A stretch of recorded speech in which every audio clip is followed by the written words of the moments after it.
Réparées hier après l'incident, les canalisations ont été consolidées ce matin à l'entrée de la ville. Il a fallu découper la partie défectueuse pour la remplacer par une nouvelle. La fissure, impressionnante, s'étalait sur 1 mètre. Elle a causé une grosse fuite d'eau en début d'après-midi dimanche, à une vitesse de 800 mètres cubes par heure. Résultat, 80% des habitants ont été privés d'eau potable et une vingtaine de pompiers a été mobilisés pendant plusieurs heures. Des travaux rendus difficiles par la rupture d'une canalisation de gaz pendant l'intervention.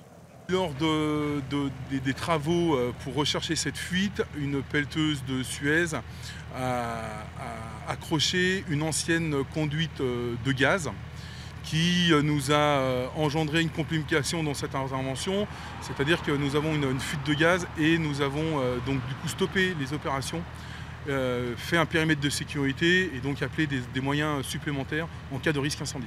Pendant plus d'une heure, les habitants ont été confinés chez eux par mesure de sécurité. Tout est rentré dans l'ordre dans la soirée, l'eau est revenue vers 22h30. Pour la mairie, des canalisations vétustes cumulées à une surpression pourraient être à l'origine de l'incident. C'est vrai qu'on a des canalisations qui parfois sont anciennes. Donc il y a des phénomènes d'usure naturelle des réseaux en fonction de la période à laquelle elles ont été implantées, de l'état des raccordements qui peuvent exister. Et puis il y a des phénomènes aussi particuliers comme des éléments de surpression où à un moment donné on a une arrivée d'eau plus forte qu'à l'accoutumée qui peut expliquer que sur une canalisation en partie fragile, on puisse avoir une rupture comme celle d'hier assez exceptionnelle parce que sur une fissure d'1 mètre c'est quand même pas courant. Un état de la situation générale du réseau devrait être opéré par la mairie dans les prochains mois pour éviter d'autres incidents de ce type.